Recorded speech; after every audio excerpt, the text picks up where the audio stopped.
based upon the formula that they used to determine what his back pay, what his pay would have been until 65 because there was some overlap in there.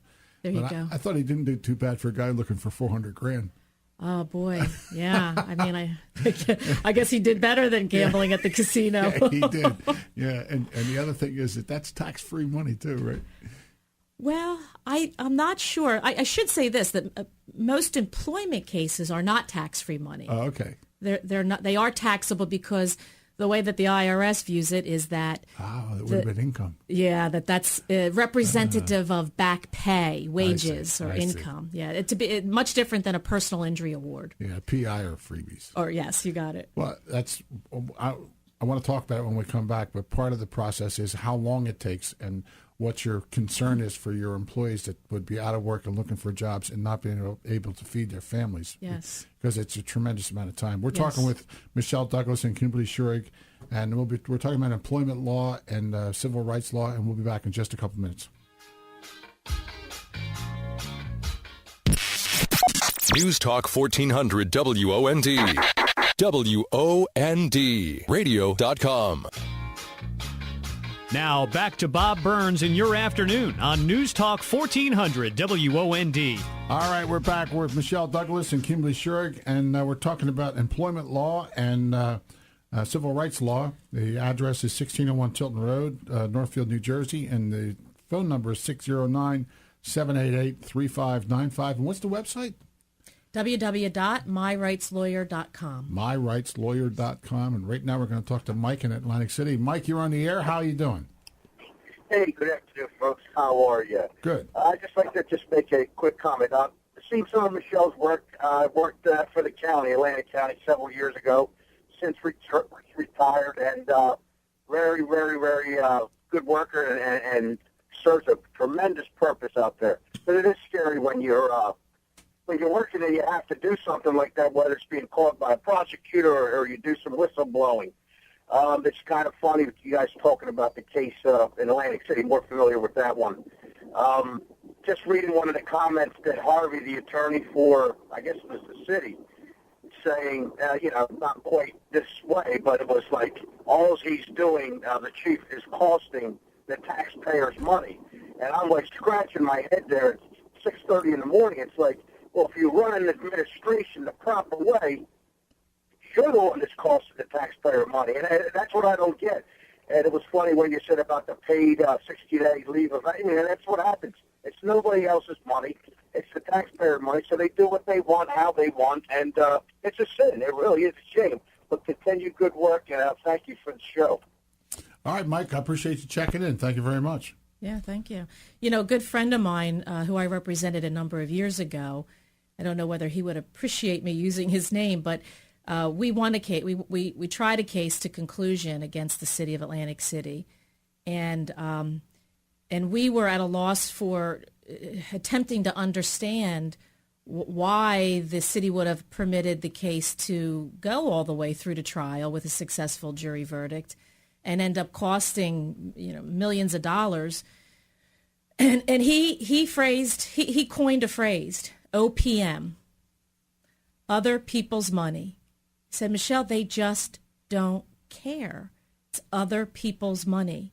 And I don't know if that's a phenomena that's seen throughout governing bodies, but it is an explanation. You wonder if they were given a set amount of money that they knew was coming out of their pocket, right? Whether they'd act differently. Well, you said it earlier that the same thing happens with this Lower Cape May MUA. It's that's the part I wanted to talk about this when we came back. And lawsuits just take forever to settle. Yeah. And it takes forever to get to court. A statute of limitations is 2 years. And generally what happens is you don't file it until just before the 2-year period if you didn't get resolved, right? Right. And then from the 2-year period, from that period on, the Mooney's trial was 3 years after. Right. 2010 is when he was, I think, laid off. That's right. Or when he retired. Yeah. So it was 3 years later, and it just takes forever. Now you have two employees that are not working. Right, that's right. Well, just to clarify one thing, in a Conscientious Employee Protection Act case, a whistleblower case, the statute of limitation is different, thank goodness. It's 1 year. It's a 1-year statute of limitations. But still, having said that, Right. it doesn't make life any easier for the person who has lost their job and has to support a family and now is without health insurance. And you're right. I mean, and God forbid you're in federal court. It even takes much longer to get reached in federal court. So here you are trying a case sometimes 3-4 years after the termination from employment. Right. It makes it very difficult because I've had clients who have had to declare bankruptcy. It's a shame. Or who have, had to undergo foreclosure. Uh-huh. Most clients don't come to that bad or dire situation, but a lot of them really struggle, and that's what we're trying to achieve that right now by giving the governing body an opportunity to fix this problem before it gets out of hand, to save everybody in the long run, the taxpayers, the ratepayers, because the Municipal Utilities Authority is concerned about rates, Yeah, the sure. ratepayers, the governing body concerned about taxpayers, or they should be, and then the employees themselves concerned about their jobs and making a living. Well, you have to think that they recognized that there was some problem if they gave the executive director 2 months off with pay. Yeah, you think? Two months off with pay. That to me is not How a does that work? recognition. How does that work? I don't know how it works. I mean, we'll find out. That all these records are subject to open public records requests. We Sure. haven't filed litigation yet, although we will if we have to. But we're hoping that we do not have to. Right. So how that works, the answer is I don't know I don't know the answer to that question yet. But 60 days paid. It's a 60 days paid vacation in my mind. Yeah.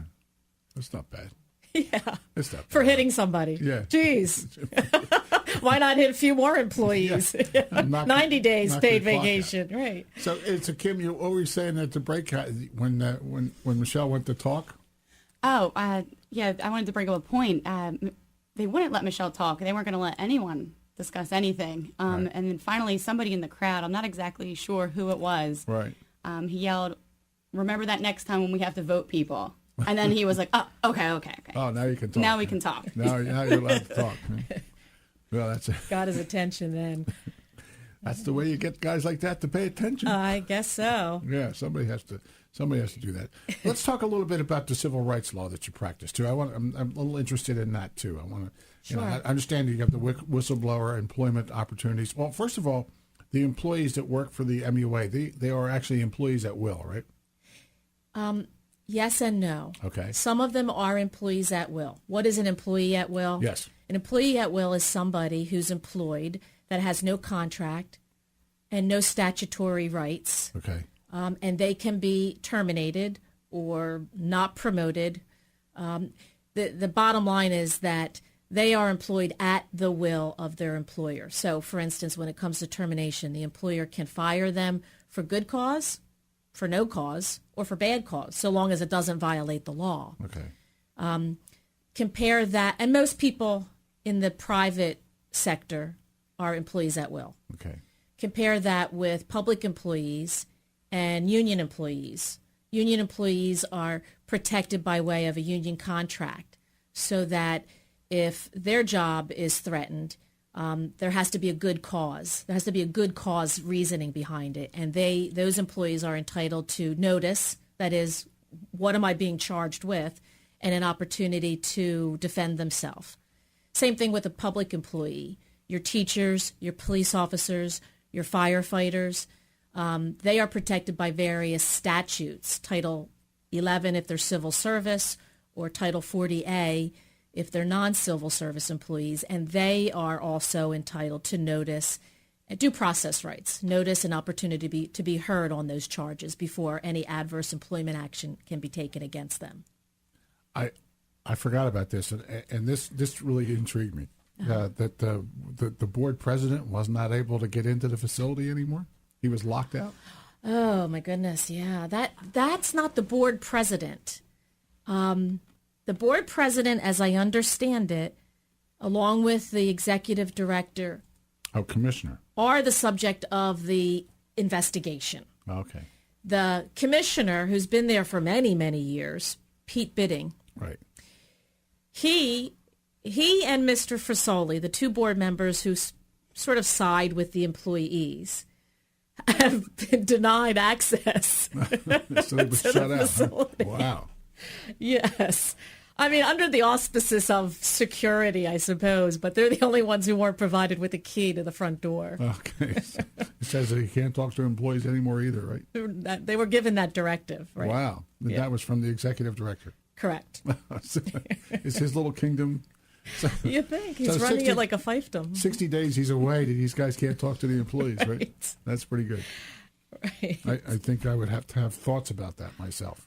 I would have Well, thoughts about that's that. what we were hoping to get the attention of the governing body, the lower township council members. I think you have their attention now. I hope so. You may have a different greeting when you go down there this time.